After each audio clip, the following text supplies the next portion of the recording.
adum bi ntini etiase anapa mo bibia maachi o mejiri se ho ye de anapa waka ezizi a na maka former president John Evans Fiatamos azanapa mecha wa na may he so rest perfect peace na bibia koye kan we see me live on Facebook LATV GH, YouTube LATV Ghana.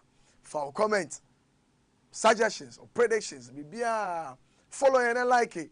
Bibia enkoye emma minu kama na making kani na e maka chose Thursdays di enimre etaya na Saturdays maybe full line e dey atum but e bad dashboard dia na ni say Thursdays and then Saturdays be dash 7 atubiga and then be dashboard maka chro every Thursdays and then Saturdays anopabia the Thursdays 10 Saturdays so 9:30 near dashboard 1 hour solid na church enumemu this governance no yadi na ebu o man no ye ntwe mane nka 2 months enka 1 year na afne be start na wanye ne ye da bi o church si ane atene na bibia akọ ne ye so they say and then can who say maka chiro say referendum ebeba can courtesy His Excellency Stephen Atubiga or champion of course no say the mandate of 4 years no is or say they become said the abambia ba obedmenya stipulated time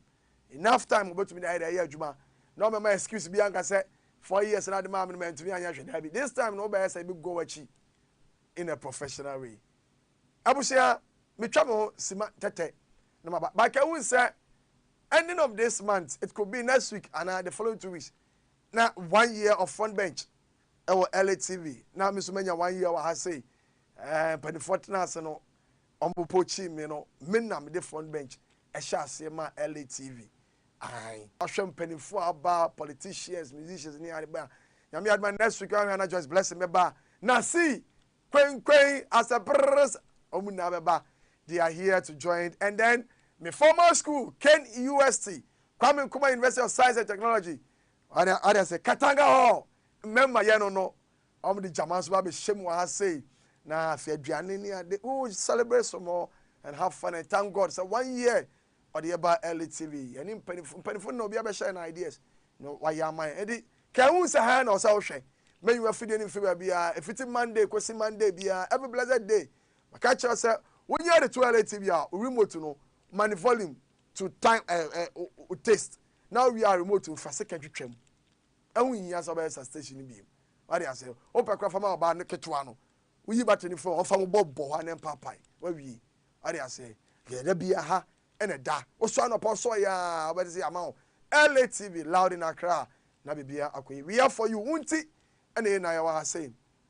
Nabibia Akwe. Mamma Chamon Simantata and I'm Nameba. Ekumo, His Excellency, the gentleman himself. The first gentle of the land, commander of chiefs, commander himself, John Dramani Mahama, I 10 regional ministerial appointment. He's the first gentleman of the land, commander in chief of armed forces. Oh, why be me? And 10 regional, 16 regions, but why did the 10 above on thing? I feel so. Of the presidency so why security and as a national security appointment be and then come over the baby dashboard will touch more and see what is happening over there. Let's see, no kakrani be one dashboard there. And Crophobia, I petition the Akoma president John Dramani Mahama said Jane Adukwe Mensah, the electoral commissioner chairperson Yampamono. 2016, you talk about 2017. A year before filing petition, edit here Charlotte or say ma Kufado Epamono no. Is it going to be the same way? There's a lot for me to talk. See me, there be a make-up. Men you are feeding them to NDC and MPP station. Nem me and nada make us all manage or man and send baby. But neutral place at Hano, the obey and irrespective of party prako you bo watching in a professional way no and also see na only abaning any build up and you will be cause be doing come LGBTQ anti-gay bill no President Mahama I dey asem ya baba and make one asem your excellency na me fire on because oya campaign the okay enye no na o person oya man no wo share bo so onya ba pepa you make sure say that bill is properly passed ade na obeda no one ne ade obeba amanfo anya ye me say amanfo be sere me ma sha e na pray ma ma e say oh sorry I say me so nim say tumutum mpe oba kwan wo so me kofa be ma to no to gas say me fire den your excellency me twa mo ba me ba ye be to fire more fire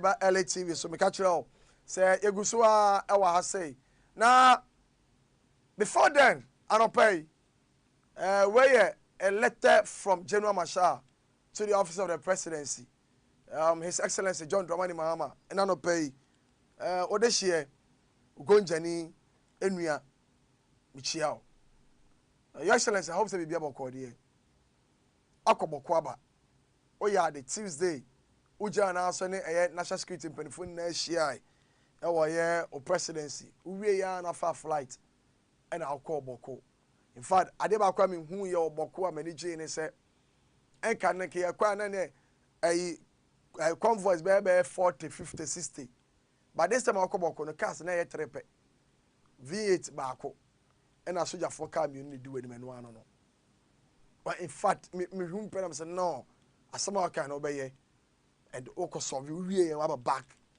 Your Excellency, by this time, you know, can say, Julius, Deborah, Chief of Staff, and I'll send a message, Masha, everything is okay, and we are watching loud and clear.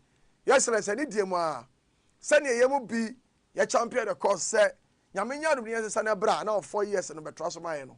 There are some things, a percent 120 days, no, we are watching. About your anti gay bill, no, pass him, Rano. No matter how much bia wo ho ani dem ne obuo mu anti gay bill no every say MVP wa ban mu no Sam George that they call parliament a private member bill in a parliament then speaker and the current speaker Kingsford Alban Right Honorable Simon Gbagben ye mo pass ye any or dirty from the parliament say yem fan koma den President Akufo-Addo no oyere on pass memra and a lawyer ni oye gay tumutu on the game from kwa no promise dem dey call close a year or so and yet to me am pass and I'm do can say Supreme Court had a verdict about Your Excellency and you are aware of this at direct say afidi akọ ni apase mra no me patcho abeto so okuyo tablakwa Sam George and a champion of the course. Because it's because of this bill in Tinas, Mensa Bonsu, a chairman Sabosu. You na kunya a fast majority leader in the your markets. I'm telling you, on authority, without fear or favor. Because of say chairman Sabosu, I support this a pass ninja gainty, and Nutina and before a Friday after your market, a majority leader. Your Excellency, what has changed? Nothing has changed. On your campaign trails, you know, Nancy Quanani, Osha, your work has said, and you're again, dear, your passions of Ghana has said, Mozumni Som, Christosom, Hare Krishna, young Buddha for, me, I'm Jamie, a Buddhist, Buddha for nearly, or Bien was also Trumu, and the Supia, and Your Excellency, Uka Asoro, Assemblies of God. You are an elder, which be gently Padomenim, a preachy.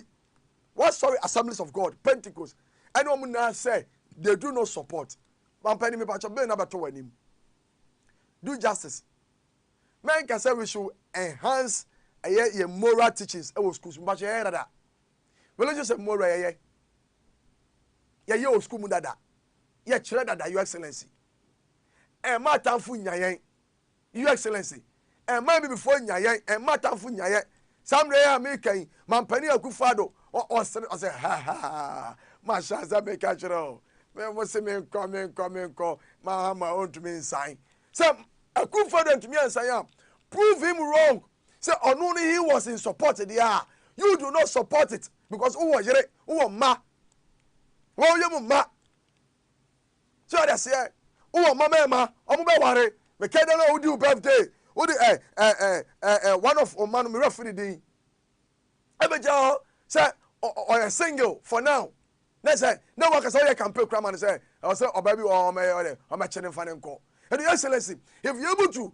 advocate for Samuel Nana, why can't you pass this bill na emeye emra emfamaye na bibia enko through with due respect this is a letter to you me pa chaw pass emra no na ehun say yes the okas oben waye na bibia enko ye this is a letter from Eyememi Studios General Marshal Empire to the office of the presidency and I know you do it and yes sir there me pa chaw any your excellency woni mi dada any 2016 wo je ye any obesanji but this time I will not support that.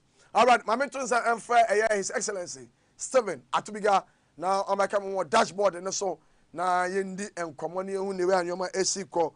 Kahun say magachro say every Thursdays, every Saturdays be His Excellency Stephen Atubiga, the founder and leader, the president of National Liberation NLC. Eba meka ho na yedi nkomo every blessed Thursdays and Saturdays. Our dashboard in so na ye didn't come on here mama mana kwaba na bibia kwe your excellency Yaminia sewa apom te say boko na so e nyamencha de mechia hwefo nyina echia wo CEO na wo staff nyina echia Ghana fo nyina echia omampanyini ene na abedi echire and all leadership of all political parties nyina memobi achi anapa don't forget driver for taxi drivers ene se bi abranti a wasori a maame a okwa adwuma ebepe bibi ama abusua na di no memobi achi anapai.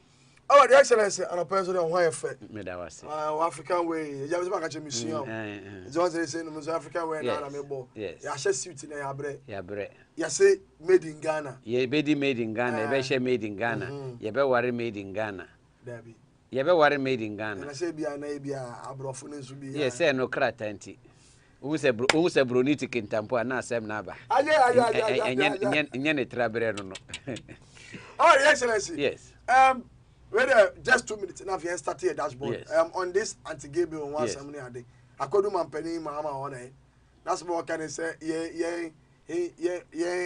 like expanding your moral teachings to schools ade. Ya hu hia say pass emra. Meanwhile so no during this campaign term, Okacha so nya bedu pepa. He will make sure say that bill will be passed into action now for baba emra. Yes. Why is he now as a ordane or tennis? Oh, me free say being so campaign so different. The reality say ube agia konyan sa to so now to so as a president. You know, on campaign trail you can say anything. You can say anything, but once you are in you've been given the opportunity sitting on the seat, the reality dawns on you. So I think said there is a good reason why when say President Biaba meti cars so meti importation duties no to whatever say nye ono kwane the me example the first time our president we support member knife for but once you come and sit on the throne you realize say most of also tia nkrofo ka also infrastructure civil servants here so you realize say most of chunk of usika revenue eba omanemu is from the port until when we say your friend say promises now why and it's difficult so here alternative income be so as wabeye we no we say you sika bia loans ni bia yaje ataso okrom ha no some of the loans came with conditions say yem passes our bill way there are certain things presidents they won't talk to you outside until omampe they give you London, Germany, America all can once you are present some funding be or cry free certain organizations be eba what you say respect human rights so be say be be man no person be man da ene fa hu di e ma umra enchi na yo no ankasa na yi but ye kuro ma ha no yemfuaso Eyechiwade. eyechiwade and besides eyechiwade okran esan eye curse and esan ma oye outcast ewo yetimi twa wosukura uye saa ban no kra na saa suban no kra na and ma enye beside not accepted in the community kra ye free say ma mo ya monsam mo ya monsam a very a friend saying evil. So I think that there's a reason why President John Dramani Mahama person or sensitize Ghanaian and say yes, you bet me accept it unofficial say gay ni mfuaso ye encourage what you say name no not necessarily be sign a bill be say yembrace in terms of yemfu bi nkoto if you say because but intina Muslim me respect traditional rulers no democratic rules no in the sense say but your excellency so what kind of answer obi bega say ono nyaadwen in a sense Ghana yemra usum oye sodomy yes usum da say obia yes emra say yemfa nkotum afọ obi to yes one po waware oyire yes now one was send na japade no one room now be fa no to do be court yes emra say yemfa nkotum 5 years that is true sodomy that is true so sodomization and no ni na fall under this gay wounds and something like say you can say yem pass emra na rather teaches ni ade nkoso a among focus on more year and no case be able pampers am shede yes but mitie his excellency John Dramani Mahama kakra oso ono no ni gidie ene ne upbringing ene ne background ne asori a oko no omumfoa gay so yes what you say onji ndi se e wo se oba etimi ka se me ye bema ana bema timi sorry onanti so nwe wo so ye oba oka to the extent crackers on the offers name on the technicality ni say e da the table to be sign na say police ana citizen ana say obi chiw say obema ne bema da yetimi edo kogina abai mremu na atwe waso to say ekuro bi okra death sentence to say the Saudi Arabia those countries ni ina no yetimi so me the mesre his Excellency John Dramani Mahama say I think so on sign a bill no because it's one of the promises. I think if me 1 to 10 ade on person ko onye makuro we a gay no one of it so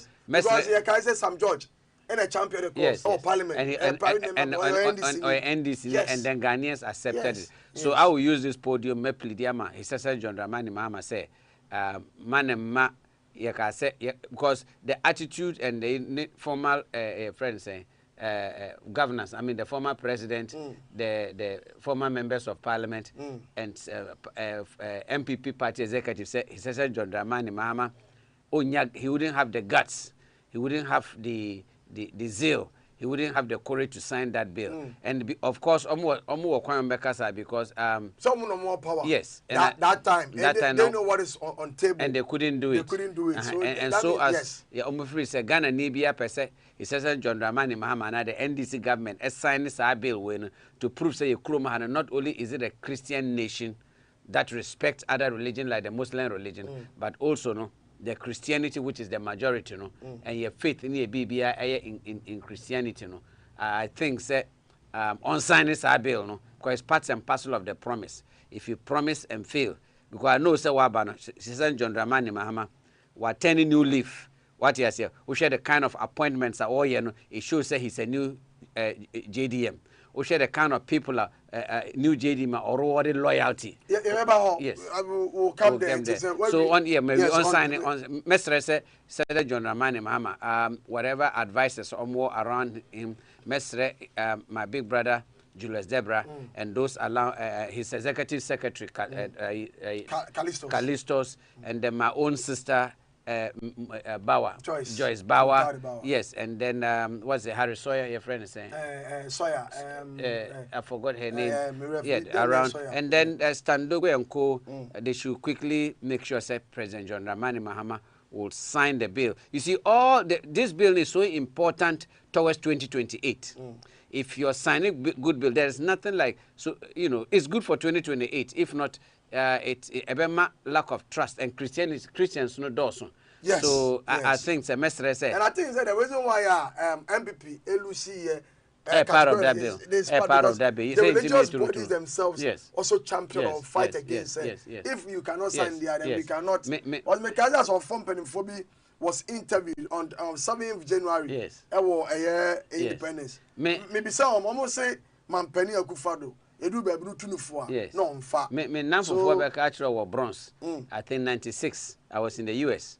And me first time I me hu gay bema be me ka bema why so oba no. Na me dwane te say obi pe me dwane na nkrofon say edwane same simply because me who say first time bronze 175th Street around the Grand Concourse na kobra ne bema pa wa share high heels kokoji nti omo ka say again wa ye na no say I started running because me krom me growing up ye who say oba kra eka lipstick say be say ebu say we uja and kanka o shujot what you say near say who say we bema kra out yemfa oto no kra you are being treated different me kwa broche ko hu bi no Jack me say me dimirika na me dwane towards Malata market na ewo America ho na nkrofo so esam dwane be free say bibi na esi only for me to run na me hono say me hu say bema na ntete say oba wa shene nail. So I went through that trauma cycle. I just couldn't understand say nipa jina ho ne ho fefe say bema and why not say be oba, but it's unacceptable. Me must say me catch am say I train my children and I believe say every family be a training and I believe say he says John Drama say it's totally unacceptable say bema ne bema beda. It's only unacceptable. Nya na say kra ni bia ba kra na first unu ni akoji hotel kra na motu kwa mo pe ya mamun nam. Yes. What, yeah, I mean, but so, even now, some of the hotels, yeah, penny my bema na bema. Unless they try and now oba no oba, yeah, mamun daba because of a whole lot. Let's start with the loyalty, your dashboard. Yeah, going to say, His Excellency John Dramani Mahama has started rewarding loyalty in the party, as you said. Yes. So, Osha, why your appointment and where this appointment are the 10th regional ministers are. Where you yes. And so lucky for me, you know, Minipo Baku. Okay. Asante regional doctor. Okay. Doctor. Yes. I compared to for the yes. Yes. Yes. It's a very close of me, okay. friend. Okay. In fact, I am proud. Okay. Congratulations to you, yes. Dr. Frank Amwako. Yes. Yes. Okamubi. Yes. That's that about your dashboard. Now, yes, started with that. Now, you see, sir, still the northern region is taking more higher space in the executive senior Usi Ekayeno. It's way a year Tuesday in a Babontin. Now, President Mahama nominates first batch of regional ministers. I said the President, His Excellency John Dramani Mahama, has submitted the names of the unlisted to Parliament through the Speaker for prior approval to serve as regional ministers. Region and their names. Yes, started with the northern region. Ali Adolf John. I think, if I'm not mistaken, I think one NDC regional chairman. Yes, and Basarani. And the reason why they brought him was because of Konkomba, Nanumba, other tribal. No, that's Harun Edrisu. Okay. So I think he was brought there strategically. Okay. And Mefa Akwanwe Namada, His Excellency John Dramani Mahama, as he said, I mean, he has everything that me Atubiga me accuse you no as a big brother. Say now on no, he has proven you wrong. He has proven me wrong. On your opportunity, no, I accused him saying on pulling ordinance along and the party structure no not on no say me say the NDC party structure they were not rewarding loyalty and at the same time monkeys were working and baboons were chopped. And then some of us went on a suicide mission. Me at Chibiga we let the suit near break it away, make sure some capacity building was party no more. They will make sure they will bring no they will restructure the party structure, and at the same time governance. When the party gives birth to a government, you must reward the young men, create jobs, and make sure that they are. And then John Dramani Mahama has started doing it and rewarding the right people. Because me original minister or original it means you are the regional minister that have direct contact with the grassroots, the foot soldiers, the chiefs, and what have you. Yeah. And then you, the regional minister, now party executives, you know who went to where and give Okoji votes in Edibaye. So this is a very smart and very intelligent strategic appointment of John Dramani Mahama, so that the burden, people should not be leaving the regions. Ashanti region, that you are coming to see the presidency at the Flagstaff. No, when your regional minister come to see the president, he has brought all the lists from the region Amo ye adwuma. And ono so on na all region. Yes. And say mo Yes, business. Ono nim campaign Yes. so Yes. you understand Yes. him. So that businessmen are omo na contribute my party no region no. Food soldiers ni grassroots omo ye adwuma ku omo ho. What you say? Kaya ye omo ye adwuma. The party executives omo ye adwuma no. The regional chairman na regional secretary na mo de na ye regional minister no. They will be able to identify those people and reward them. Unlike entity no, NDC nya we election pe obi ti abroche baby, obi ti akra ha, onko sremu da, onye bibiada, onye approach na bo de na be regional minister. Obi wo no ma onim bibida. So he's not putting the right people. Yes, in place. This election has shown John Dramani Mahama say he deserves to reward the party that gave birth to him. No, on square peg, round holes. He's putting square pegs where they belong, round holes where they belong. And this election, look, in the history of NDC, in our existence, there is no presidential candidate. Why strategic appointments? To say John Dramani Mahama. Yeah, the second time you say everything are strategically. Yes. The structures are working. Yes. Now, what was the first no? So Ostadia, ye minister, even me obi ofi Eastern region, ye na kwa Ashanti region minister. Thank now you. You don't know what is happening in Ashanti region. So how can you concord and help the region? Thank you. But this time no, within a year region yes. Is for one They know. Now Yamra Oti John Kwajo Japan. Yes. Omu profile. Yes. O de beka profile. Yes. Start voter region. Yes. James Gunu. Yes. Eastern region. Mrs. It's very faint. Rita Akosia Ej Awate.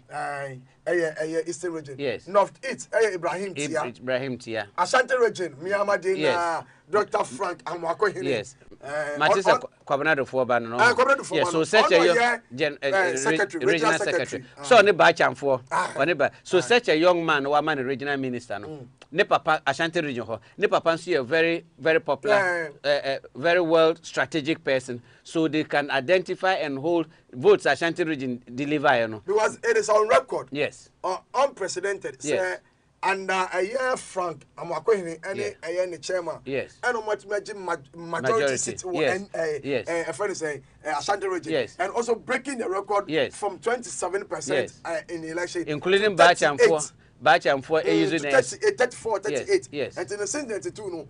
And it's into me 30. Yes. 30% crowd that our election. But this time they hit 38%. Yes. And at the entire me person me Bachamfo can very astute, experienced politician from the MPP. And obe joining the NDC no. Or yeah, Juma at sideline now to the extent of be a full member of the party. And or also onim the Ekwaso Ashanti region honomo. So what you say. So they all played including Yamin no more the executives Omo Mufria. So congrats. And I'm very happy say up to now all these appointments and nominees are His Excellency you know. No national executive from the region. And I'll be our protesting. And I say either region or constituency. Yes. No one is protesting, but rather they are all happy. I am happy. I say, Obi say, you're fan of Ashanti region. Yes. Baby, I can be a very say, national organizer. Yes. Yamin. But rather Yamin the letter, but say he's very happy. Thank you. With appointment of very good. Mahama. Yes. And even say, Mahama appointed because yes. A dreamer branch we are. Thank you. He deserves to be. Yes. And that is the matured Yamin. Yes. Aminim. It's a young Upper East. Yes. Akamukri. Donatus Atanga. Look, for 27 years, we not a secretary. When my biological father, Fortuna Tuviga, was an MP. Okay? I worked 8 years. My papa was retired.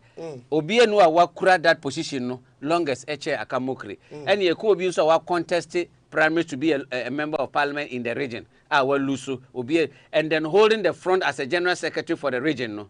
The longest serving general secretary, and then he deserves it. So the national. And His Excellency John Dramani Mahama, not a NADMO, I think he was in charge of the not a NADMO coordinator, but on him all the constituencies. Meme side Boko side of Honomo. And the Boko fall under Upper East. Yes, right? And we have majority of the whole Upper East. We have the majority. Your Hong Kong 6 seats. Boko Honomo. And now the cop Bolgatanga, Navrongo side or Honomo, Ediko Sandama side Ninano. And he has worked along with them. And I believe, say, the neglect in the Upper East area, no what have you, anytime NDC is in power. The Donatus is the right person to make cure. But honestly speaking, the whole 15 or 16 constituencies in the whole Upper East, we are happy.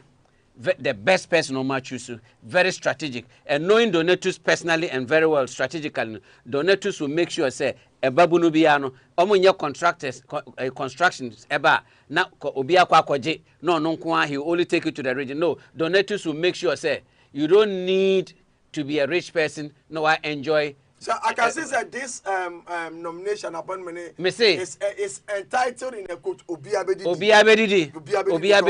Now rewarding loyalties. Look, and then rewarding people who understand the grassroots. Yes. Who can mingle and then approachable. I'm saying. MPP Luso here. Yes.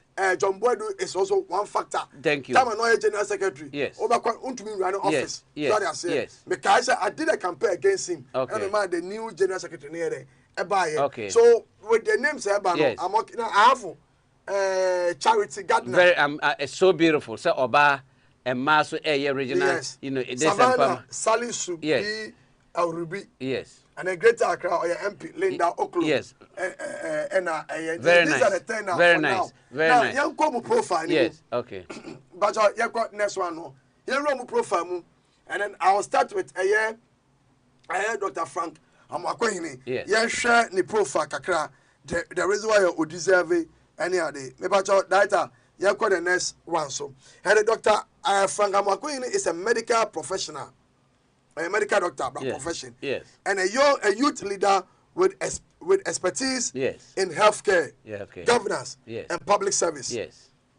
He holds a Bachelor of Medicine and Surgery from the University of Ghana, a Doctor of Medical Laboratory Science degree from the University of Development Studies, and an MBA from Accra Business School. He is currently the Ashanti Regional Secretary of the NDC. Yes. It's on only profile kakana makai ediama ono. Yes. Yes. It's utieni real question Ukrainian na. O deserve because the Ashanti Regional Secretary. Yes. And then Osamse doctor. Yes. Frankly, I can say I can yes. No. To me mobilize TikTokers. Yes. To campaign for Mahama. Okay. Ashanti region. Okay. All TikTokers in now. Or you're meeting for them. Or no share. Okay. Is it 10,000 to 20,000? At the moment. So I'm going to find data. So you could say, sir, Oko TikTok and I said social media now. The celebrities and as a TikTokers in a way campaigning massively for a year, Mahama, our Ashanti region. But Oshe strategically, no. What with his medical background, no. Ashanti region is one of the populated area immigrants and migrants and other not necessarily other tribes. Foreign ethnic groups. Yes, ni other Ghanaians at other places. Ehon na ye abrochire. Enye na Germany what have you na first no sremni bia etu kwanya ye bedo koko no what have you no. I'm saying this because with his background no, if there's an outbreak of any diseases he's there. Sanitation problems his background is there. In terms of also the medical apart from Kwalibuni, Konfanochi, Omuna handle all diseases, chronic disease throughout the whole country. Until such a person being there, no, when there's disaster, and then the are you getting me? So I think that is a strategically, medical wise, economic wise, party loyalty wise, no, he's the right candidate. He says John Dramani Mahama Achusu to move not only the running of the place, also strategically for the party to hold grounds towards 2028 election. Okay, Mr. James Gunu, and so Mr. James Gunu is a veteran media practitioner. Okay. He holds a Bachelor of Arts degree in journalism, a Master of Arts in Development Communication, and a Master of Arts in Local Government Administration and Organization. Or a former MCE for Akachi. Okay. Akachi. Very strategic. Yes, it is. So an MC in Swa, Yedina regional minister. No? I think I mean, he has an And experience. holding for voter regime. Yes, I think. All right. Yes. It's Mrs. Rita Akosua J. Awate is a distinguished leader with a wealth of experience in governance, education, and community development. She holds an MPH IL in leadership from the University of Professional Studies, UPS, Yes. Accra, and has an impressive track record as a local governance practitioner, having served as presiding member of the Yilo Krobo Wow. Municipal Assembly Okay. and Deputy Eastern Regional Women Organizer Wow. of the NDC. Wow. She is also a seasoned educator Yes. and advocate for women's empowerment Yes. with a commitment to advancing local development and inclusive governance. She is currently pursuing a PhD in migration at the University of Ghana. Wow. And to all say, on the Eastern region. Yes. So Eastern Regional Minister, no. She is the Deputy Eastern Regional Women Yes. Organizer. Yes. And no one is contemplating. She has worked for it. Yes. She deserves it. A woman of integrity. Yeni maybe so no muji position omo de omo to na eden. Eje but about na ho de or the nyansa or the hard working and at the same time loyalty to the party, hard working, dedication to the party. Wetimi mobilize Uni said that area no so man doso pa. Okay, me can that's Eastern region. Yes. Hey, Yeah. A man doso pa. Omo ofe, omo boy adwuma. E so ne form nyina ba bia. Otima organize. Omo tirim so nye de ne. Mo ko campaigner on be make sure say mo you very comfortable. NDC one be catch the on be make sure say mo you okay. Mo be didi, mo be no mada.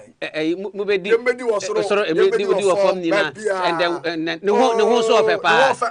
Very nice, beautiful woman. And at the same time nice, a woman of substance, a woman of integrity. Former presiding member of Yellow Kobo.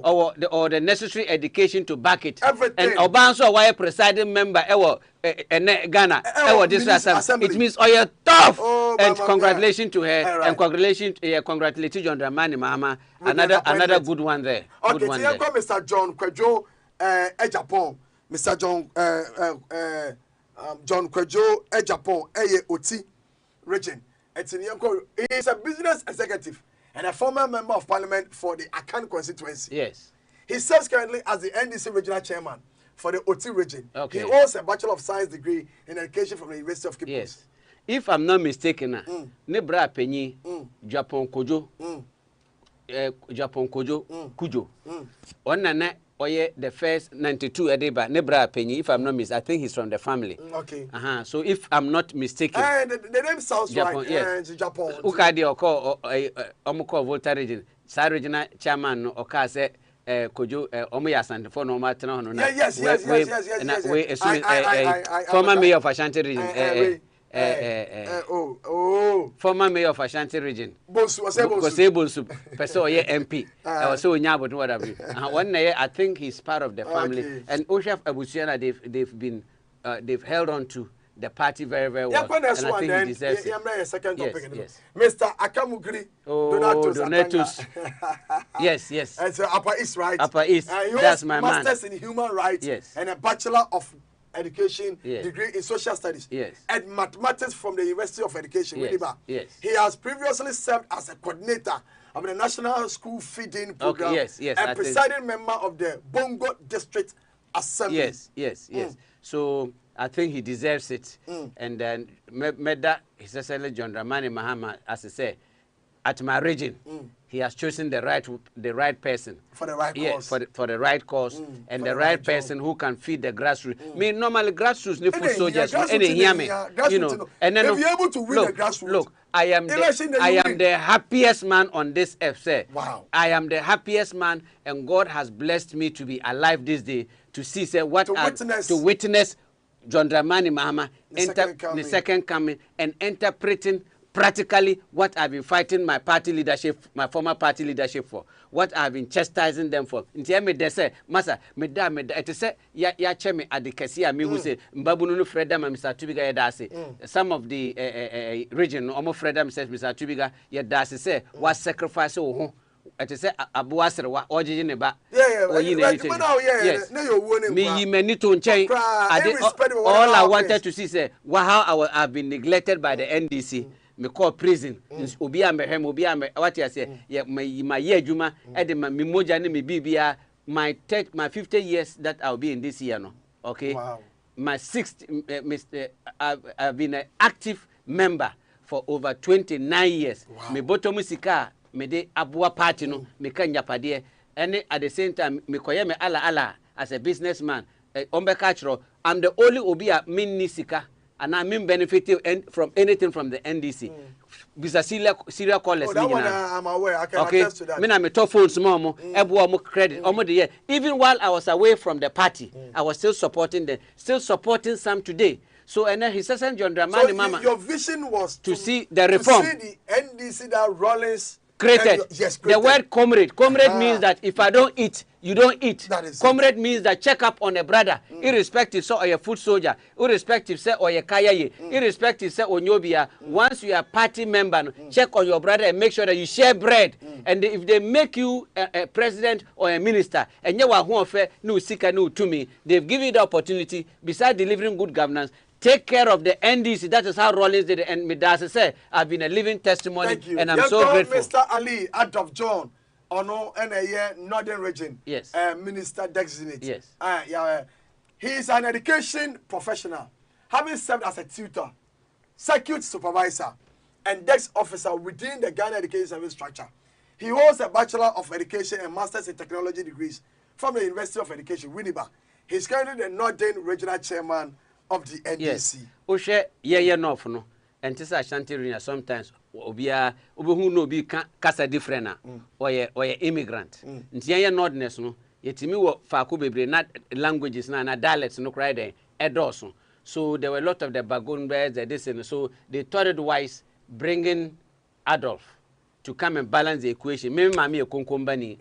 Okay na me papa na ekusasi ni. And you see one thing about Adolf I also oti ase and say Adolf ni Sabrante de oko or Lucia no ka why Yellow Man. Yeah, Yellow Man. Okay, so Yellow Man was tipped as one of the hard-working young man. I was saying on a chairmanship no on will be like Koyan. But we said dynamics no when it comes to the regional chairman Asante region how different north side no omutimi fa adwene to say north to say upper east ometima we are the Kusasi for no we are the highest populated in the whole northern region apart from the Dagombes. Dagombes nko make 5 regions in now. Kusasi is the highest in population apart from Dagombes no. So when it comes to the elections, and I'm saying what majority of the constituency only there's always a deal. So okay, for no Amuyo Bolga region, Momonfa General Secretary, and that is what has kept him that long. Right. And then the Kusasis take the regional chairmanship. So this man Donatus Adolf Tamalino was very strategic bringing him on board to win. You know, the Konkombes were upset. I might say Moses Mabingbe was the only person Omoma ambassador. What you say? So Konkombes then in 2016. Then 2016. Yes. So Konkombes in the votes be breba. So Adolf was the one to come and seal to bring the Konkombes need to win opportunity as Konkombani no. He helped the Konkombes so much amuko NDC honum, amuko MPP honum. So Adolf even in the national security aspect no. Yes. A lot of Konkombes were recruited very good. Very good. Nitu, yes. So it made NDC unattractive there. So some of us in a year they John Dramani Mahama said this is what happened, this is what and John Dramani Mahama under his leadership and then with strategic reasons, Pat Harun Edrisum no Omode Adolf Bayano. He sealed the deal and a lot of the Konkombes voted for the NDC. All right, the young I have for region, Madam Charity Gardner, at Weka and Mami Runienya. She is a businesswoman and human resource professional with close to a decade of experience. Yes. She has strong credentials in non-profit, humanitarian work with specific interest in girl-child education and empowerment. Wow. She holds a master's and bachelor's degree in human resource management. Wow. It's also yes. So and then when you choose, so who choose Oba, no sign a businesswoman in a region.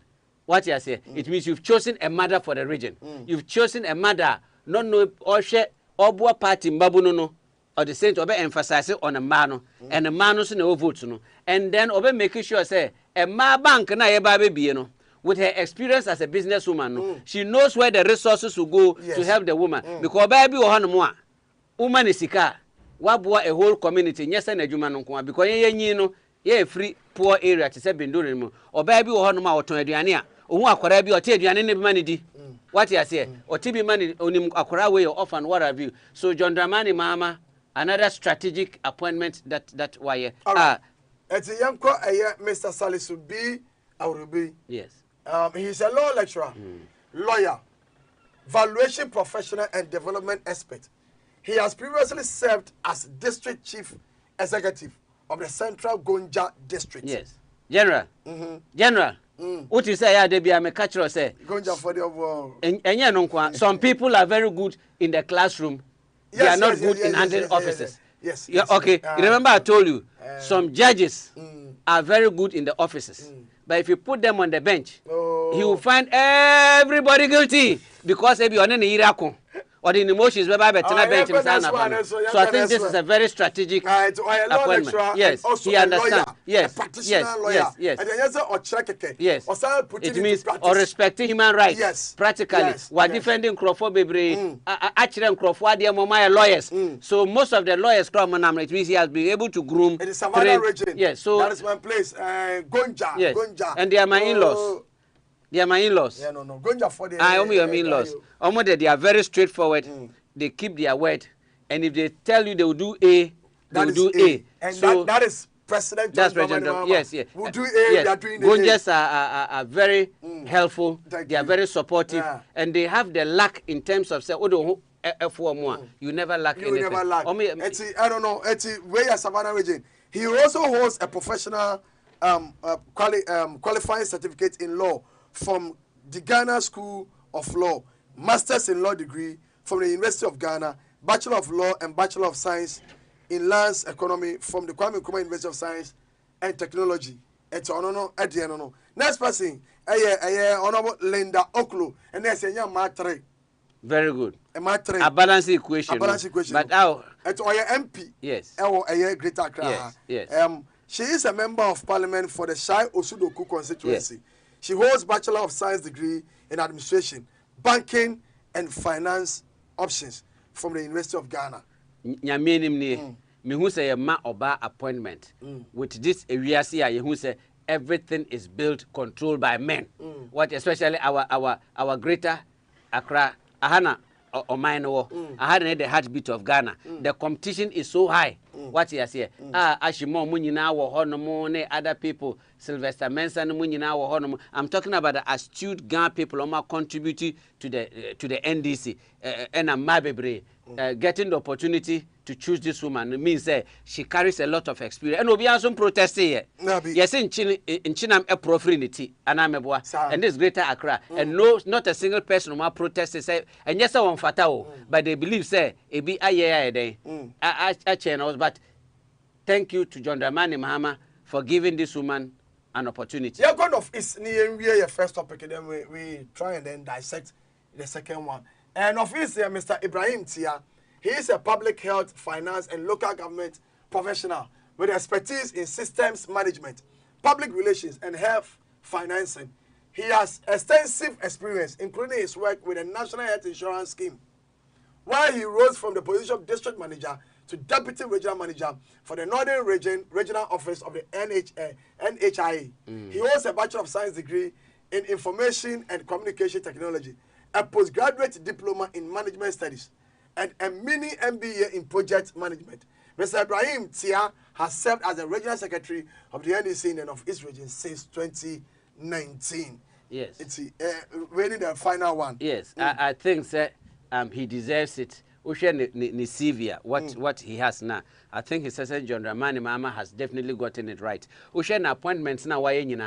He has rewarded people that can take care of the party structure. That is me. Besides delivering good governance, I want to see that the party structure which gives back to the government is well taken care of. And I think that me pese medda General Mosquito asi edunketia, me pese medda your friends Fifi Kutasi, me pese medda the leadership of the national executives, many youth organizers in say, input in making sure say the holding the grounds for the your friend is the party rewarding loyalty, is something that been taken for granted. Senka enka bosumbi ne si ho ema party na anka de bia ye bekọ akọ me anka medie ni akosom se yate asempa ehu asempa afili asempa and I believe say opportunity suna John Dramani Mahama edi amamu no mamu nkogu ni nim ase what you say ya choose ya ko a sacrifice a plead a chastise a abuse John Dramani Mahama say on making sure that this happens under him and he's doing it so nyesa ye de mawa nyesa wo ho ofe eche obi and nyesa wo nyansa che obi and nyesa wo ye bema na wo ba che obi one thing His Excellency take office or me there was a picture portrait. Yes. One say every 4 years be a government be about. Yes. Picture portrait, you know. No, they have a contract. We shouldn't be. This time, no, or say all farmer contract. Yes. It say, for example, Mr. Ibrahim Tia as a Northeast. Yes. Regional minister. Yes. Unya Mahama. Permission. Now. That be unya the portrait now. Yes. Also the bottom sika. Ekoye. And I don't think it's expensive it's to not do expensive. it. So if you are a DC, you are MC, and you cannot be creative. Use your own pocket money. Yes. Now they're now they're yeah, more position as a regional minister and as a sector minister. It comes with benefits. Exactly. It comes with chop whether we like it or not. No, I know there. Okay, there is deliberate chop. There is good chop, and there is chop by the constitution. So we can seek an eye as allowance for entertainment, whatever. Yes, you can use that money to put Obiama Wajuma now into me. And do Obiano say picture frame no cost 7,000. Yes. Granted receiving 2,000. You can save your 2 out of your 1 month Eddie and Obi Krabeto Eddie oh and I say party no credit as I'm speaking to you there are people on TikTok who have started doing them for free there's a guy who why am 500 pieces very good thank you and that is a socialist. Yes. We are socialists and that is how socialists we are. It's not about what the party can do for you, it's what you can do for the party. Yes, JDM fixing chieftaincy war in the northern region and other places. Yes. Honestly, when it comes to my Kusasi, every say a coup for the Eteso Boko. Yes. Which is so sad. Even during the campaign, or he supported Baumia. Yes. He never went to Boko because of his chieftaincy. Yes. But the moment Mahama Erini barely 1 week, he was there to talk to them and to solve issues. How do you see the structures and the interpretations of how to solve a nationalistic chieftaincy and whole issues in here? And then Mama Fawen soon count off Minjai. Say Osha and now say the National House of Chiefs, you know, obey amendment. Now making sure that they have a say in their community. And then him be say we be as police and a court. Let be a court but the Timino no, not as some say, they can acquire in fear. Yes. So I hear to me. Yes. I think you're a magistrate. Yes. And I'm trying yes. But in that, Obia sorry, you don't cry in fear. And I mind and you know him for the one about from this time, President John Dramani Mahama said he wants the government to allow chieftaincy to operate. How do you see them? Well, when it comes to my Kusasi, my tribe, my region, the Boko, I prefer region. No. Metuche, ama His Excellency John Dramani Mahama say, we're keeping a promise, okay? And when him say in politics, your friend Bibi said a promise is a comfort to a fool. Until Senipano a yimwa or Winnie and Wachire me say you don't need a chieftaincy minister to go and solve crisis in Boko. And John Dramani Mahama actually say, Wachire say practically what he promised the people of Boko. And the people of Boko, my Kusasi people, also made sure, say, even one vote. He says, a friend say, MPP, Baumia, and yes, I vote. No. Before about to ask, my more good news to be Abasi CA. The time about your Masani, I did the amount so over to me the so. Oh, may I say, I can want some cry. NLA. Yes. Auku. Yes. I resign. Yes. Free NLA. Yes. Minoka say, Honorable Abdul Salam. Yes. On the General Secretary for NDC at the Upper East region. All right. I'm sorry, Northern region. Menoka say, yes. Honorable Abdul Salam has been nominated to be the Director General for NLA. Look, that young man, I mean, Kamboko, and I mean, Kanchero. Yeah, Kusasis, no. President Nanado Chambers, Nana, represented the Mampushis, our brothers. Say we are interconnected, related, Bokuno, and it is Omacho Mumuminu, half a NDC and a half a MPP. And Mampushi Ninsuna Rollins, the NDC share and son of introduce Echo Opa Iso. And a Kusashi Fondo population yede. Eji let Imuru Salifon Omode NDC MPP Echo Boku Honomo. So what did they and under Buzia. And illegally, omoji ahini free kusasi for the man push for and so there you understand why a kusasi shouldn't be an NDC. I mean, a kusasi shouldn't be an MPP. Kusasis are Honorable Abdul Salam. Yes. Mohammed, National Lottery Authority, Director General. Ono na nemeno ka say Jeshino, Mapeni Akufo. John Dramani Mahama. It's a slip of tongue. It happens. Yes. John Dramani Mahama. Yes. And you say Omra NLA. Yes. And you see, sir, what didn't you know the Cremonia Baba to a little? Yes. Say Ubusa when me yes and a flow and yes and a flow no because yes. You know the Kusasis people, they are my people. So if I get the opportunity to stand here, I don't do justice to them. I do it for them. Yes, we want the region. We want the region. He says, John Dramani Mahama, like I promised, I'll be on his neck every day to make sure, say, until Kusasi for Ebenya Day, region will reduce the fighting. Region will make sure, say, no chief will be claiming ownership of anywhere territory in Bokoho, because the National House of Chiefs will be chaired by Naba Abugrago Azoka II. And then having the region will also reduce your friend said the power and the territorial zones now. Mampushi family. We are interconnected and interrelated. So they mention us. So anytime MPP be power no, you see that the Mampushis in Bokobi misbehave, thinking say Buzia time na yaji ahine free ye honomono. What you say? And then so the killing was so serious. Ye mubi sacrifice because we approach the MPP. No, Mr. Tubiga. Ye be ma origin no now they are called. What's it? It was part and parcel of it. You have a origin. No? Mr. Tubiga, forget about what is happening. When we win power, we'll make sure say the problems will be solved, even though they should have solved it. Just to tell you, me, yakasa me fa meeting to honomo ne ncha na kusasi for yenya ready yenya fa hudia. I am ready and ever ready to do anything. Baby, I say menko. What you say? I honomo na meko je region no. E di abema me regional because wa Accra has said they look up to us. And if you are here and you are lucky also to be a political leader, and if you cannot use your political leader to lobby in the interest of your people, in the interest of where you are from, in the interest of your backyard, in the interest of my Kusasi, then it is useless me owning a party. It is useless me having friends with the NDC. It is useless not working for my former party. That is the mother of my party. I'll be very stupid, very ignorant, what you say, very biased, not to support even his reset and good governance. No? My people in Boko, my people in Binduri, my people in Garu, my people in Pusga, my people in Timpani, not having the freedom to know, say, Kusasi for no, this is our region. So, I'm for party and sacrifice, whether left or right, in the interest of my Kusasi, then I'm a useless leader in Accra here.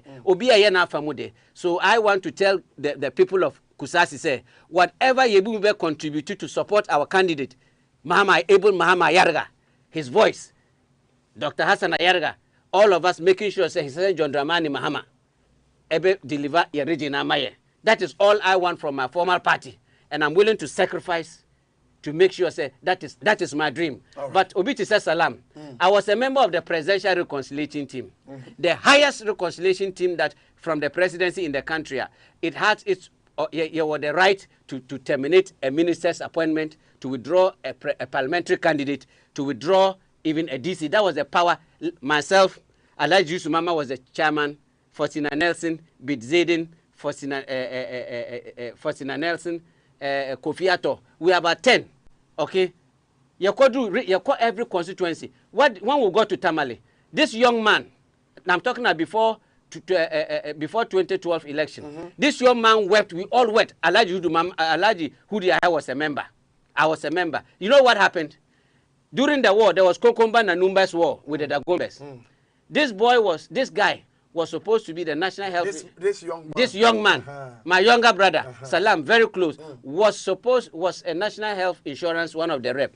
And because of, may God bless the soul of Sir M. Pinuwawu, because of a branch where Etra saw contesting in T, he used his powers almost post a branch where they call Yendi, where it was very dangerous that Obetimia could anytime. Oh, in the name, sir, all contest. I'm telling NDC, look, I wept. Oh, salam. Yes, Master Adia Meka, yes, everybody wept tears. So you couldn't yes, Busa Azoka was the original chairman then. Look, we fell for this moment. He was crying the humiliation.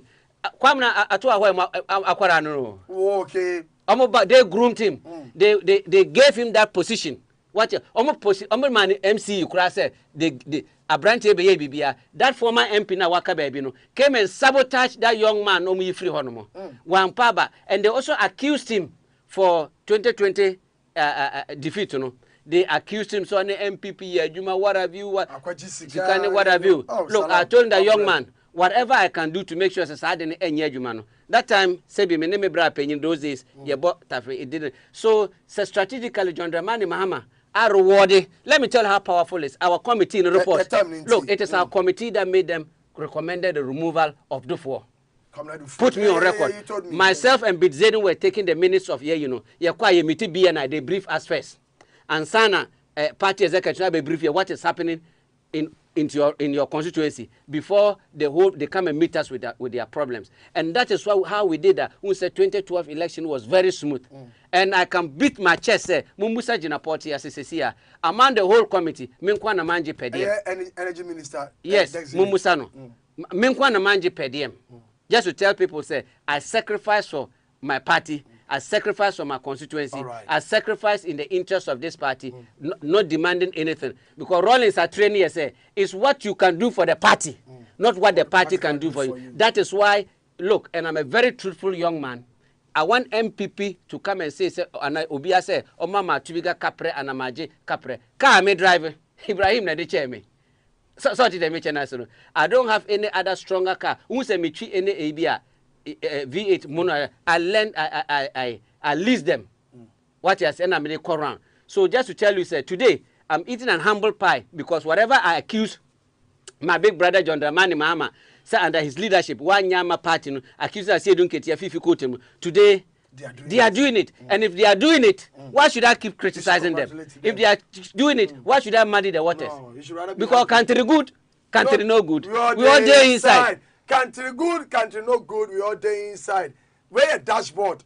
Yeah, bro. Every Thursday and Saturday, exactly 9 to 11 on Thursdays, and then 9 to 10:30 on Saturdays.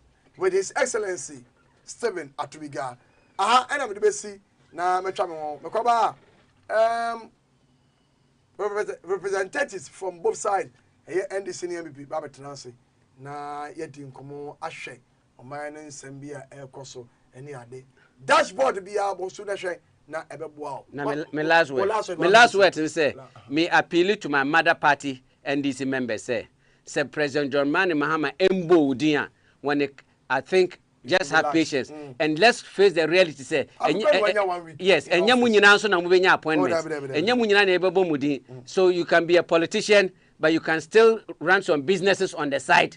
There are so many ambassadorial positions or honomo, chief executives or honomo, board members or honomo, because we shouldn't be greedy. Say for the fact say I'm free and President John Mahama Ambo Dino. Don't say he's being selective. Don't say your man may be and I believe say. Serving the party, if you are a watchman and your government is in power, is better than you being a presidential candidate with your party in opposition.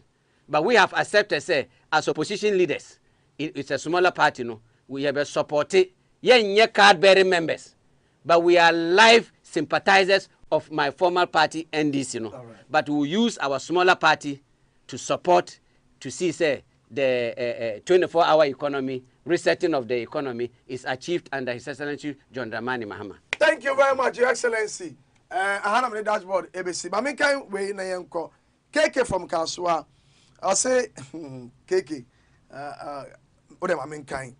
I say JDM and NDC have nothing to offer this country. The same old story, the same appointment. We are watching him.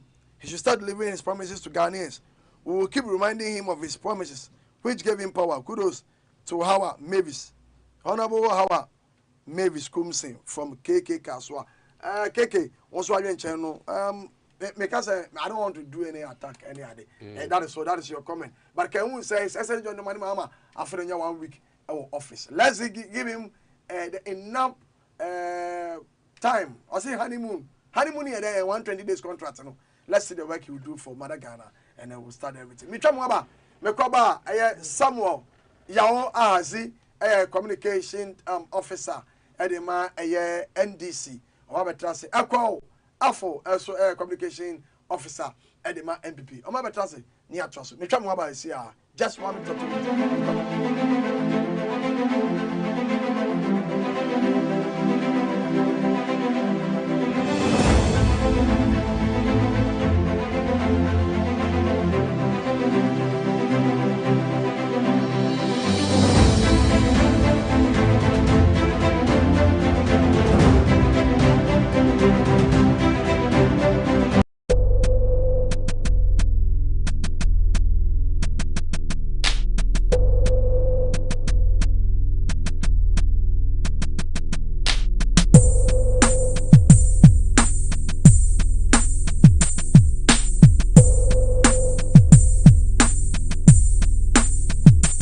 Abusia wo hwebe sadwe so memba wakwaba areba jumadi so na Helios Care Center ene nanso eni wedi ahia wo kasafidie so wa wo hweme ene wa wo tie memba wakwaba na ene ba ba hwe yare ya friend spondylosis na spondylosis no kra ya ka yare benya na before so ye be call no so me ba choji numbers your numbers no e wo screen so ye wo Sanko 4 Michelle Camp Sanko 4 bus stop udu Michelle Camp wo so wo ko Sanko 4 bus stop ubonse a signboard kama esiwa ya so Helios Care Center na abusia ende me no ba behwe a spondylosis na won said spondylosis etie last week me chewo ye can spondylosis ye wo mu ahodo mienu ye wo lumbar and afi ye wo cervical spondylosis na spondylosis no the tentin ene ne tietie nyina ne se nyankopon eba ade no wo hwe ye chi kasai no a your friend be vertebral.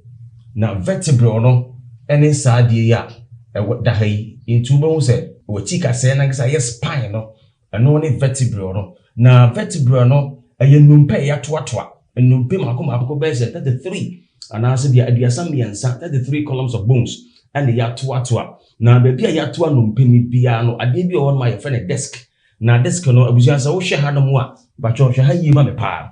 Wo hwe ha no mu a obo say your examples of disc problems. Enti na just say disc na enya ha na say ho touch ma no eno na ya ye ne kama nimfoni eda hai na so wo hwa abuja bon say aha no normal disc. Enti say na say o normal disc no na afi nso say ho touch ma ye fa no degenerated disc na say na no so na etie na degenerated disc no kire say wo chi sa disc na kan wan se mo no eno na ehye numpe ntem no ewewe enti ewewe ase na tie enti ewewe nso dia eno na se ewewe adu baabi a na abushia afebon se dompe ehia na yesa sa bushi no anase bia desk na ehye ho no ya enti emma dompe nhia no afi na hyase ehia enti eba ne sa wo bete yawo ese wo chikase no emu yawo ya na yewo bulging disc. Bulging disc no nso wo hwe bulging ene normal disc no bon se bulging no ase ahuhuru eno so etimi ma wachi kase no numpe na atoato no ehya se efon ena ye herniated no enso ba ko bia eno timo ananse bia bibi aba betoa so no enti ekoba ne sa compression ananse ekomia wachi kase no cord na edem the friend spinal cord no enti bo se na eno so emia spinal cord no enti eno so timi ma wote yawo ananse bia wote se wachi kase no etimi yawo ya ana fe your tiny disc no so ne ama sa disc no afon na ho one no ananse bia ne kase no eso ate enti eso ete sa pe na abusia ahyase ma pain ananse bia ema wote yawo enti obu owo no mu akoba ne sa na ontumi ntini ne mu obu owo no mu a onam a no wachia no wakoa ananse bia obi nso owo no mu a na ogina ho kakra se oya ade a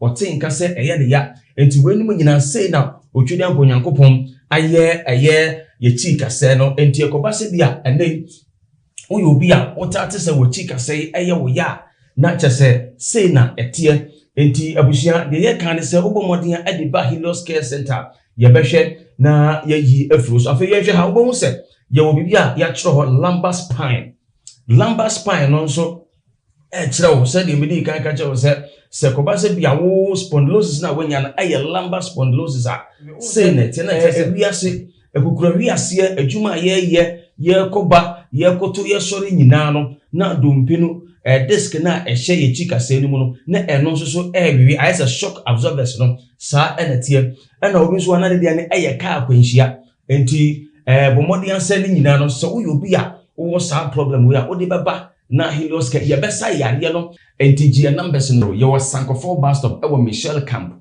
ɛhɔ ɛna obi yɛ brane nsa wo yareɛ obi wɔ hɔ a ne deɛ ne dementia enti na ɔnam na ɔkasakasa obi wɔ ma ne deɛ ne sisi abusua ne nyinaa wɔti kasa ɛyɛ spondylosis ho asɛm a yɛkan lumbar na so dia spine wan pentam amfa ma abusua bedru baabi no untumi nante biom odasani yɛsɛ won nante kra na wote sɛ na ɛnɛ untumi nante bra na yɛnhwɛ ne yɛnyim firi so. Hello everyone, my name is Dr. Aka from Heartbeat Homeopathic Clinic. Today we're going to talk about the heart or the cardiovascular system. Your cardiovascular system is a transport network that facilitates the oxygenation and nourishment of each cell in the body. The blood it carries also delivers immune cells and chemical messengers all across the body. Our lives depend upon its correct functioning. Yet, most of us pay little attention to it until something goes wrong.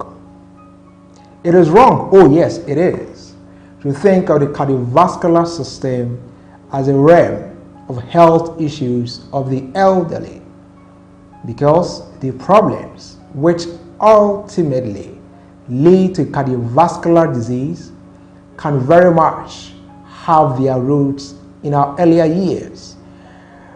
So, today, Sibio Tefrache, ewo car, drive biara ni ho, obaka, there Sibio Tefrache, ne car no, tie no wa pay, wa bra, onko bon and kay. Into the manner wo akomano so ote, I Heartbeat Homeopathic Clinic. Ejuma meye, oni akoma yarba, onu namasa, akoma yarba no doso, bibi wa Osende or cardiomegaly, another wako more kitchen or left ventricular hypertrophy. And then put there or problem be and coffee pin of an arrhythmia. Ninara no ya kuma yaraba. Baby papa oni aha sendo be bearing wa or the akuma yarba or zabaha wako jen mesre wama yanko question wana wabaha was it akuma yarba. Was a bay, a winya, and we papa. 6 months ago, Yaribi Kami, Bometo Mamikulavse, May Roshimiko Hospital. Hospital, one titia, na above from Gakra, na Saba. Eba from the Macasa, Mayers on Famembra, Heartbeat, Dr. Akaho, na Yareno, send a CM say, and one, very fast. So Kakra, Dr. Akafemina, Oma Medruno.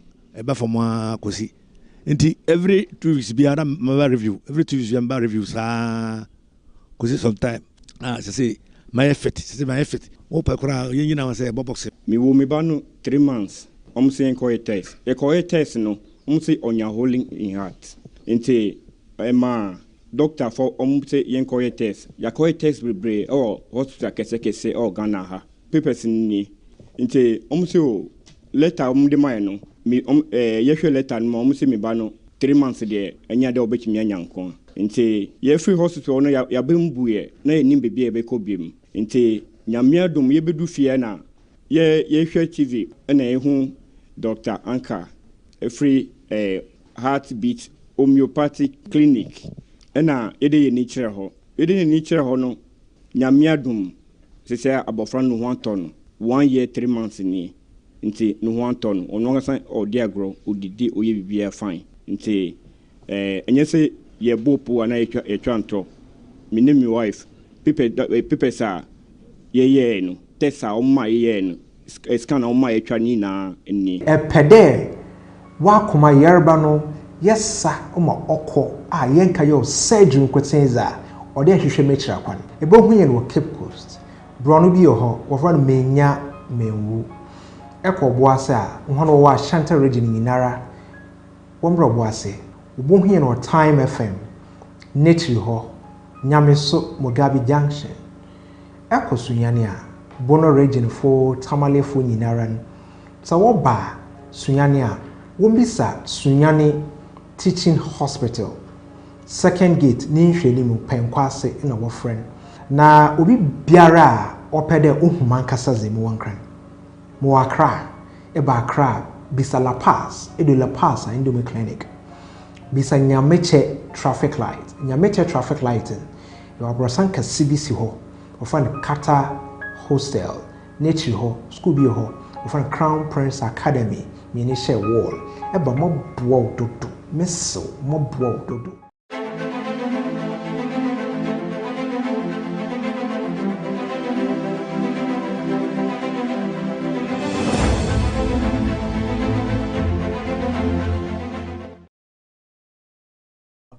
About the fund bench so live on LA TV meeting. I'm just one general Masham go for from Kratora.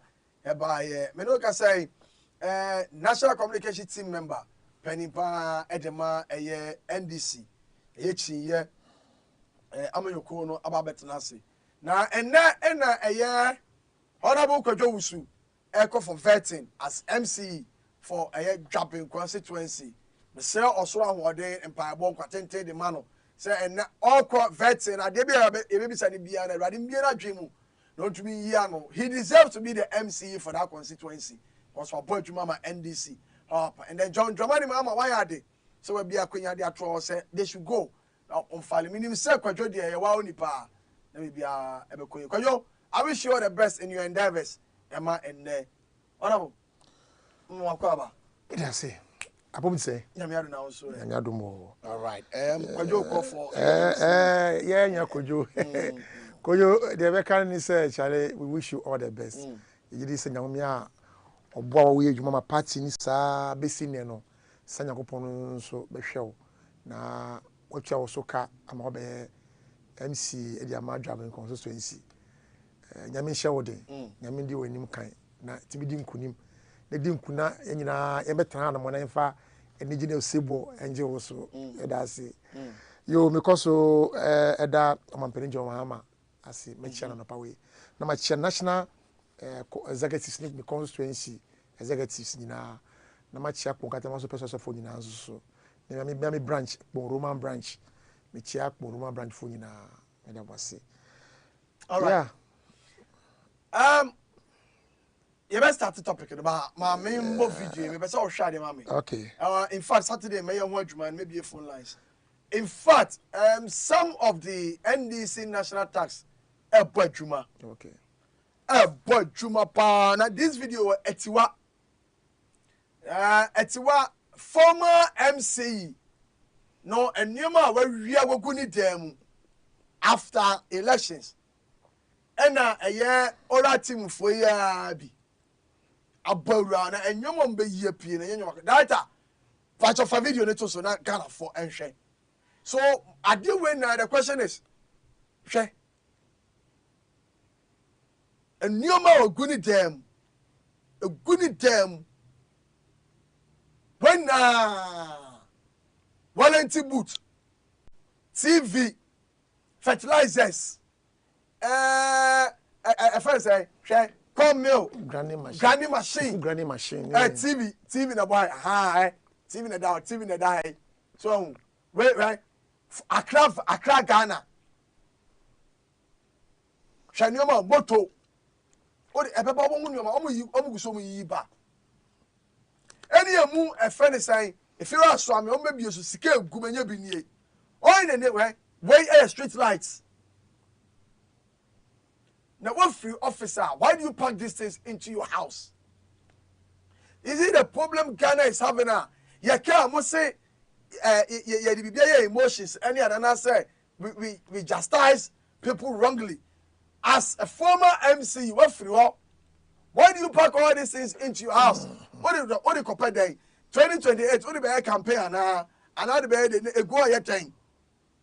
Sammy, these things are happening. These things are happening. And that shall say no what sound no. Now me person obi antie. No be nka say concocted. Me person e sound no obi antie. That one no me sound wa ni antie na Sammy. Ebi a do make waka for. That no man was sister e wo assembly da be gu na fie ni. Mo he kan no abayre man o live Atuma Kwahoma district. A district coordinator and now when yes so oye aduma district or oye penny pa na nyoma wasisa e wo assembly da be gu na fie ni mo he kan no abayre man o using mo he we are warranty boot we eyi silly ha we suni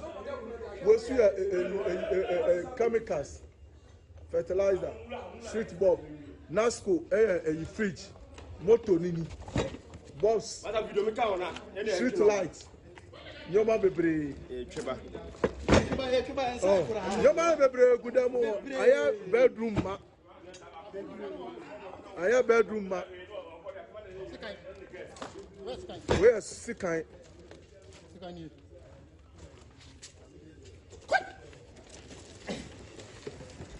Debut, na ba mo fancy for me. Tell Jimmy the video dey man. Me send am. E be send am.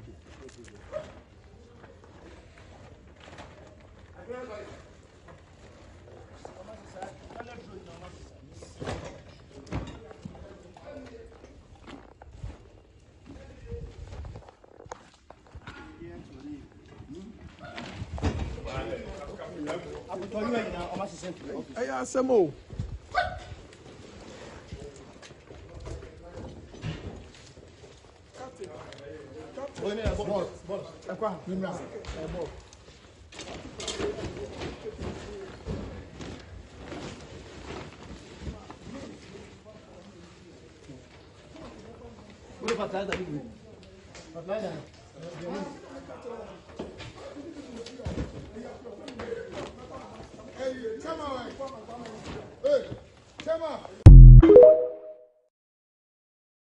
Live Atuma Kwahoma district.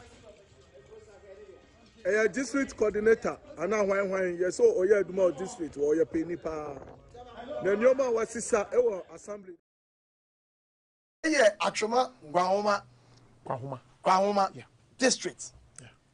The former DC as a MC ofiri ono enyoma agogo ni dem nkono no.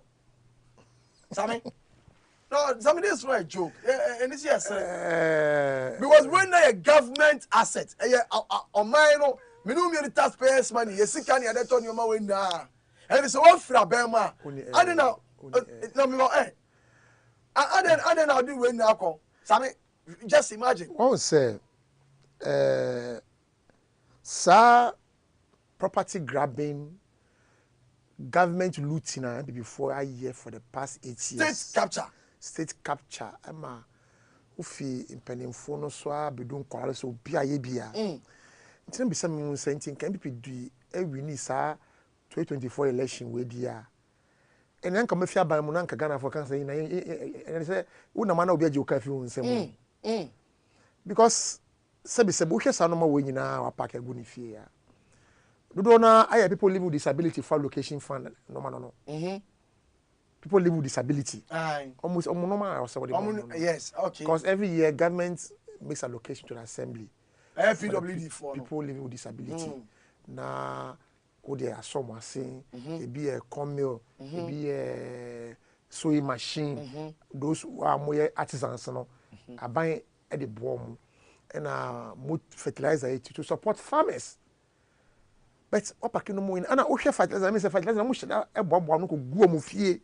No, Ashanti region, almost about 50,000 fertilizers. See, when you are doing all this, no, do you want Ghana good? Me to me Ghana for monhwe nipa boni fo a nanka mo to ba mama be di Ghana so no monhwe mo so man se be se osa we nyina no wo a otime ni a wo nanti ho koba no obi ni mo obi o me mama wo ndi ono sa we koto nyina e de ono ne sika se be utime mu ni unenam na o de asemesi we achi se be ye de party twa me furuma na o di we achi a excuse me na se be udwi ko ni ma na udwi ba achi se be o na me dwi before se tebe na mano kwa I de me na abom me sumpo isan se boni an before the dig Ghana no eno ase oral team say e consase bi wo committee 18 e wo agric extension hono mo no before the penifo etwa abansa se na amom what you say it be say won say enti de mu ye san obi ye ya mo be tobi that is a question.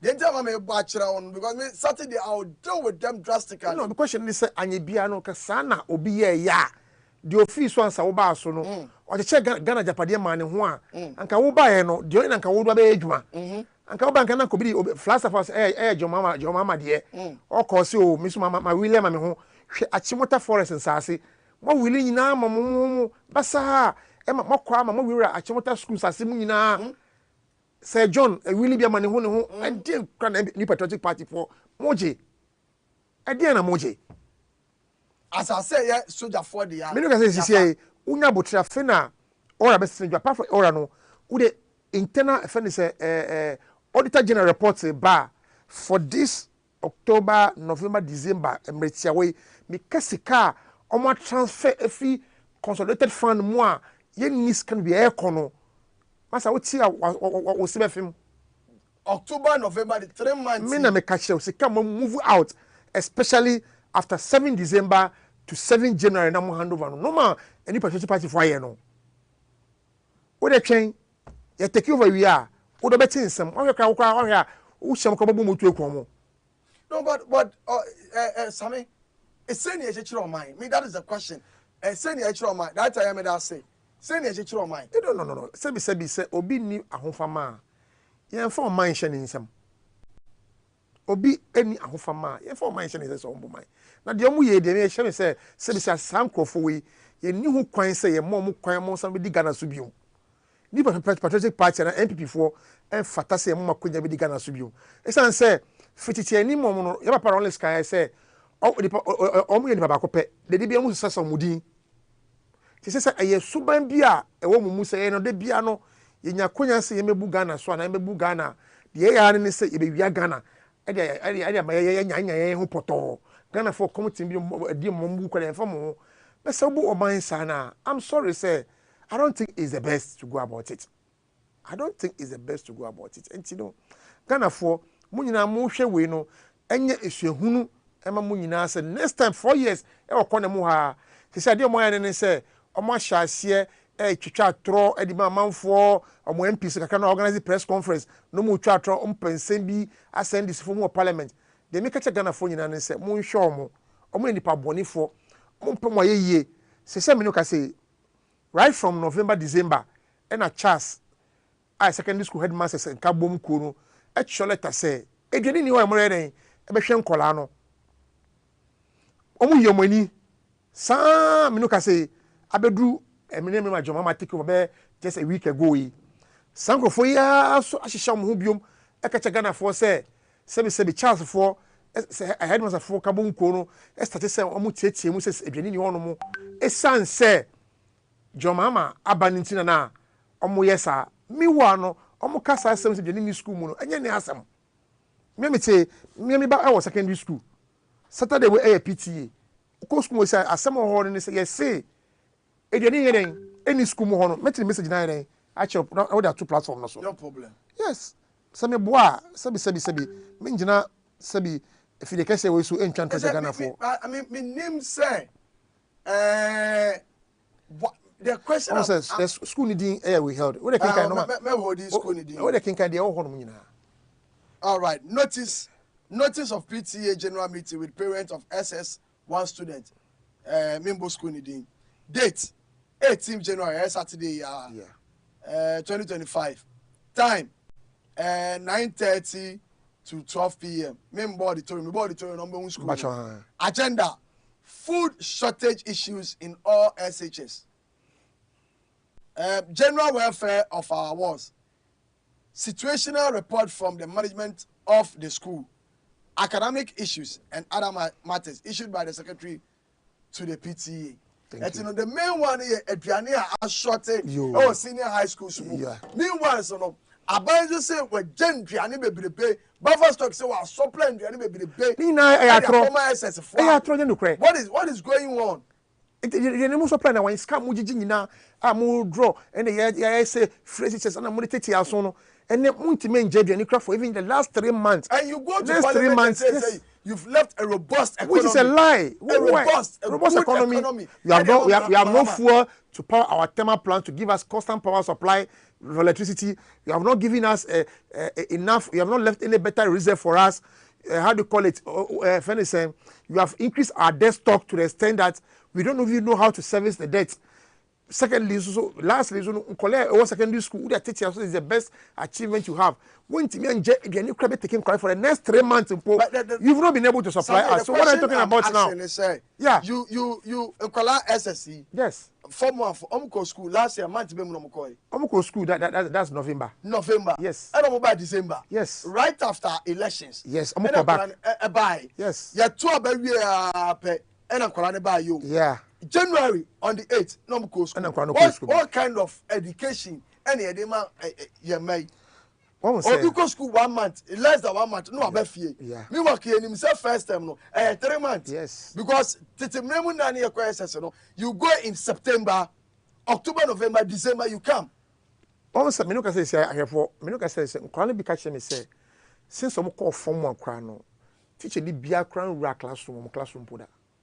Teacher ni bi courses ni bi teacher come ho bi da. Omo teacher ni bi omo ho bi poda. Omba poda. Kan one of mo STEM. STEM. STEM poda me offer buy STEM me ho mobo. The teachers are not well trained. The facilities to train a STEM no crap any available. Because STEM no a purely practical science program. Teacher who yes STEM now we need the requisites normal STEM course now, and the teachers are not well trained and equipped to teach the course now. My brother, I'm sorry, sir, we are just joking. Say, ABB. All right, may I start here? Yeah. A team of people at that time, Pachayana, they release, after so. I didn't say, me for the Amaka. Yeah. Then you so all those American, yes, and that's all. Petition, yeah. A petition to remove Mrs. Jane Mensah and her deputies from heading the Electoral Commission. Mamen kai na yenkoso. Now utie me yeseme from ukra but enya hwe. O say pursuant to Article 146. Oh, we jare king kai say me hu nti don't worry. Sir, let's move on. But maybe another kind of phone in your all right, no problem. Say at that screen is these are the grounds, sir. The headlines. Yeah. But grounds for the petition, I said financial loss to the state. Yeah. Creation of constitutional crisis, misconduct and abuse of public office. The next one and so on. I see key indications highlighting poor leadership. COVID-19 risks. Disputed 2020 presidential election results. Observers report political bias. The real coalition in unlawful, according to CI 127-2020. And on it's in summer. These are the key points. I almost say, Mahama, His Excellency John Dramani Mahama. Any Jenadu Mensah inflow because in 2020 results of the bank was 3 or 5. Yeah. Up to now. What no publish I could say wait and the Ayakufado enya and now Osha Ayawaso by election a course so on ma and I know can say MVP task force for to be sure some judge assuming a day all this in the under or no J Mensah name so na winner SCA petition petition we won sebi Osha me from day one Adrian MPP4 Eddie Pam Charlotte say a few office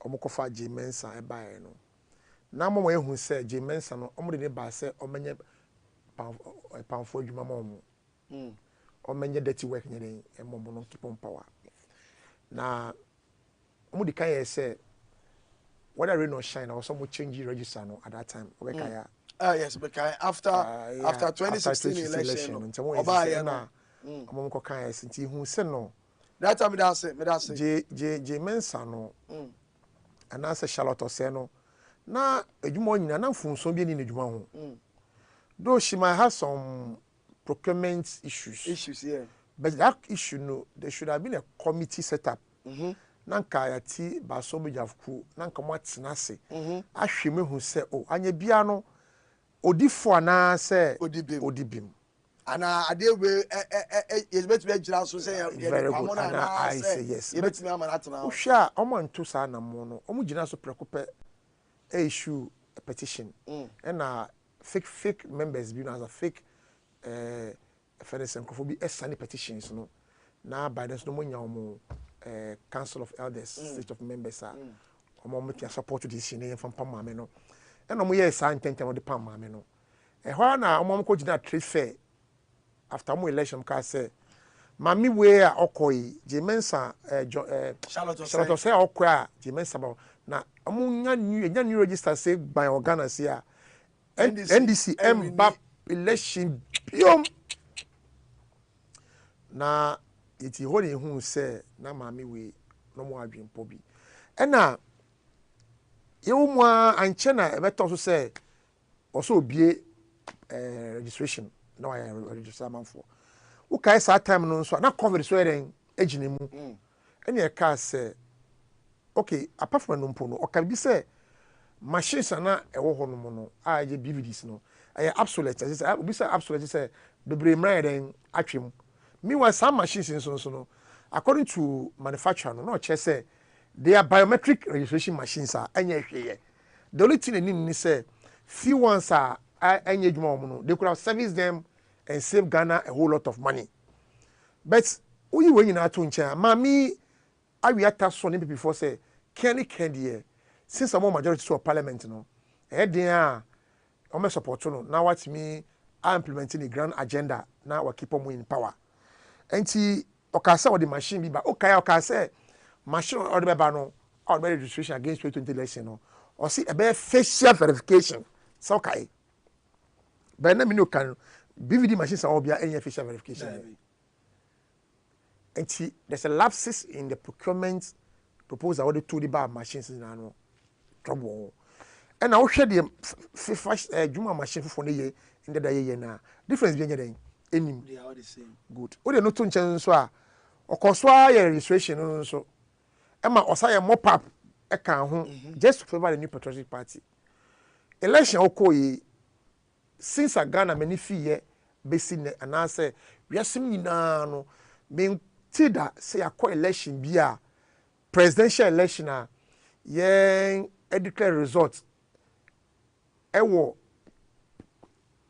3 occasions say ene we declare results we echina we declare foforo echina we declare foforo bio na me bisa me ho say mami we no anya bia no obi de tete na echi a o piepie no ye de oye na na koso hwe ne yo nyina kwa say na de oye no na ondi ne ho na kwa so obi na ye den ehye na echi a ye new MP4 awon den omo ma the figures pon ye den on publicity we figures are published because there is nowhere we percentage figure be more than 100% that no but J Mensa kwa figure more than 100% and then you can say bisa me say percentage be na numbers be na for the win John Mahama 2020 I mean to me kan kire wo na me kan credit say the MPP J Mensa na MPP4 e di yisi no office na kokodu no omo dia 90 mama na che esan say asumdwe ba Ghana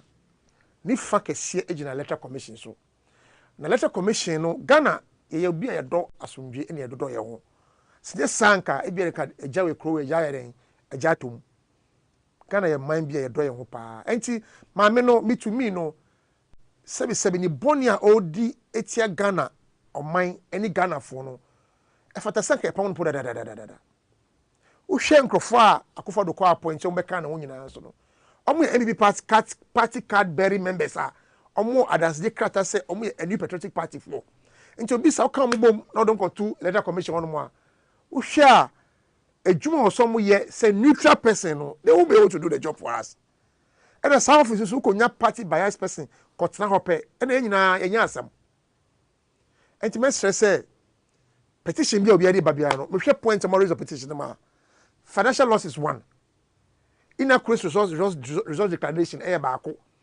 any I think vote of no majority says a dose pododo saa fun so baako pɛ kɛkɛ koraa no ɛfata sɛ den yɛpam ofi office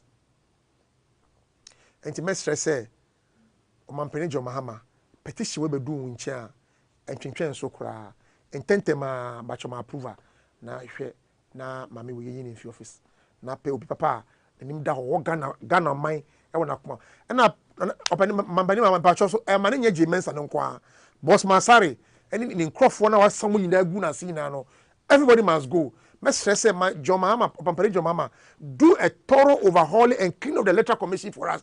Every state institution be a bias in favor of New Patriotic Party, be the judiciary system, be the electoral commission, every institution be Ghana be who is not working in the benefit of the announcing the interest of Ghana be no.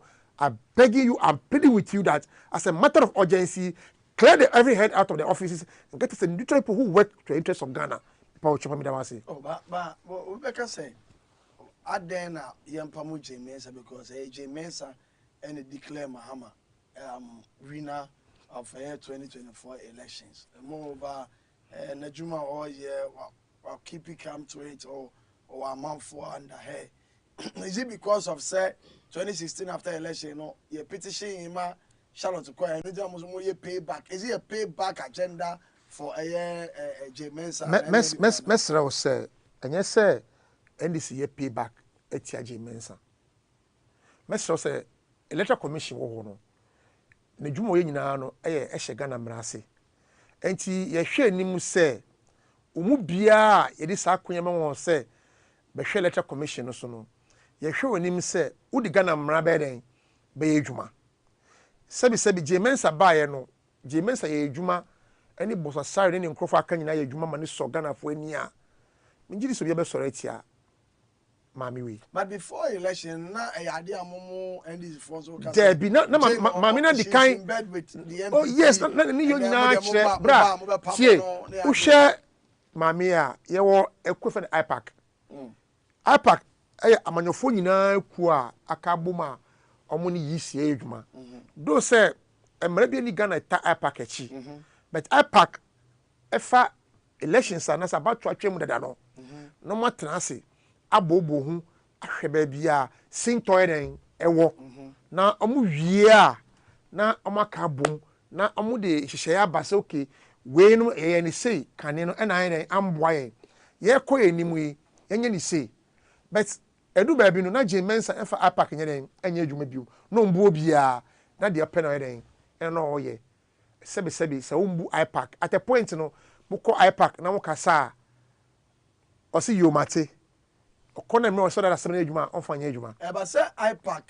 enhye no ena tie onim se ena menim sa ena IPAC tie IPAC no onu yisi ne ka ho bio ena passes nyina ka ho ena ama ye abato adwuma no ana ye abato sem o Ghana no enyi akodum pempeso a ewe kane no tie o ukoto aba na ye o box bia ye dua box ye di o paper no tuma uhu ade ewum ebia na ye ba no bia na IPAC papers bi de gum na da enam IPAC so ene ye call ye nim ene timi sesa no ebe ye boxer eda ho a odi about paper no krata no tuma utimi hu ema obi etimi hu de ekom ente no ba bibi da ho na hwe nim a utimi hu sebi kadina abato voters adika na ye black and white enam IPAC so ene ye call colored kane no na sebi abato huma na krata de maye no na enye biometric ene no yaji krata hwe wie no e wo set mi hwe se biometric se wo ena card no e wo di ana What does here? Sebi kane no obi no obi say a etime giba ko tumi fa ne paper e ko to ba ma obi. Be ene no e biometric. Se machine and verify wa untumi yeden ento aba. Ni nyina ye hwehweye a ipack tena ase ene yisi ye ya na ma abato no anase abato dwuma no enyi akodu bibia yeden edri se de be ya dachi ye to aba wi a obi ntana ba bi nka se o ye wia me ena ya nya ni se ena ye ka ni se anka hia entina party fo nyina yeden etena ase na nyina ya ba tipenko ede ya dwan ba na ye hwehweye be boa fenesen abato no sa ene mmoa bi a fi ipack abedu bi ye dwi fenesen enti ipack no aye yisi no ene amanyoko no ena afan den aka bom afom enye obi na tell me na form ya na sa amanyoko ne nko enti meeting bi a ipack beko bia no mama yisi nka sa timu bi ono so na dwen kyere den eba na party for so na dwen kyere den aba no mu aka bom so okay yisi de nyina feel say de adwuma ne abeboa ye ni ofama na ode kono ko adwuma na aboga na fo nyina sina se wo ye wo meeting wo wie na adwenkyere ba se yen kan bom enye ni se na wo de wokọ na wo fa nkonya adwuma na utumi say for the past 8 years no and before enya adeboni bia ntia de Charlotte Jemensa eyeda na motu basa Uganda nyina no eso na anima no baja se enti eho na ma yehu se no maami we no sebi wan baso ba adwuma ma den ama Ghana for no ba adwuma ma den MP4 and o hwe ne hihye nyina na MP4 ba na mafo so oh waya ade enti de Ghana for kase bibi se no MP4 de so mo do mu hu yana enti we na ma yetimi hu se no maami no adwimpo bi no yede den yede fa no so yede den on ba adwuma mboa MP4 abato we Nyankopon de share se e wo se endi stumi din kunim se de be ya Jemensa enti nya hwe e fa won MP4 ohun figures na ohun se fe don timi no ana ba omia pi be ya de be declare se wodi nkuku nti yen fa abane den e ma jo maama sanje se ba omia ko pi be kasa yanka mama be pe bi obe san be den e be se abato no na ka ebia na me kese na ka ebia na me ne kwa asomdwe ni wayati akonye se kasa wa ase e see ano say ye supposedly ebia na his excellency etie osufre yeah o call it again me kwa me sufre ye Ghana fo ni dodo na sufre Ghana for do na yes na oyina why na mo professor na Charlotte sense amla back oh eno die sebi ye tie se mintimi nkyere and but so o pam obi o so o na o pam obi so chiro sebi you think so betimi aye adwuma sebi yenji all those say am funny pa na o pa na empenefo bu bebi se yenjina kra ni mu entutu kra ni bibi se e wo ho a ji se wi ade ni wiansa wo hu de o so de papa wo so de wo de sha na mu ye nkofo Ghana ha se a sebi gidi se ye de dwuma wo sho omunsa o mete ye dwuma aye ni yi a enye Charlotte se nko a me sese me kan wata se Ghana for you on bebre ho no mo ye genuine mo ye neutral a sebi o mo ko di MPP na se NDC afa ye dwuma wo sho omunsa ba aye ni enye Jemensa nko a anase Charlotte se nko a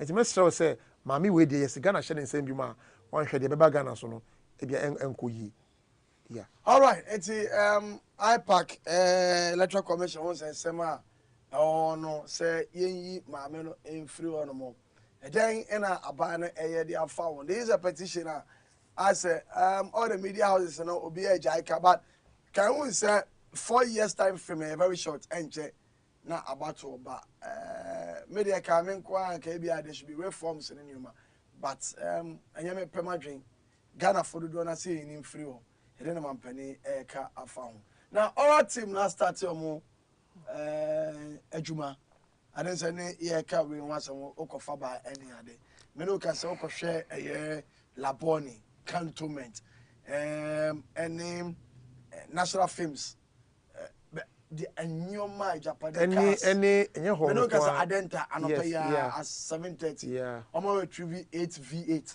yeah cars V8 baba 8 from a year NPP party members brand new Tiroba yeah ehonomo do you think say now among for say oral team is not being governed or being granted by the law it's no to me nyani omo ye ni ade no and I mean no say Dominic Baba Bontin say their own is not to investigate but rather no to retrieve the story. Oral committee focus on evidence gathering, Yeah. not investigation. So, then say, or some gather evidence, or the attorney general. Okay. Then attorney general can process those things in there.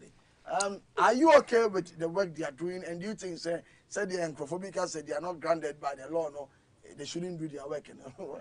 What is your take on that? I would say, sir, did we own a avenue marking, and I started as sebi NDC for the oral committee, no, and as operation retrieve all loot, no, ever be huna amount for, and I'm be winch hunting.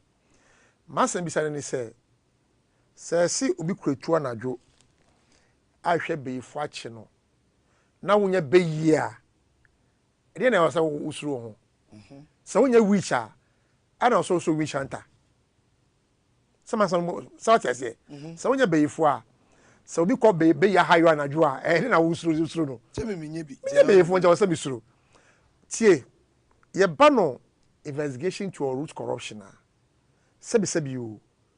It doesn't lie in the bosom of all the attorney general or the law, any legally mandated institution. Bia. Sanya sa, sebi you, a journalist who is also not governed by any law. Some choni, I may be anti-nachi. Ethnic investigation.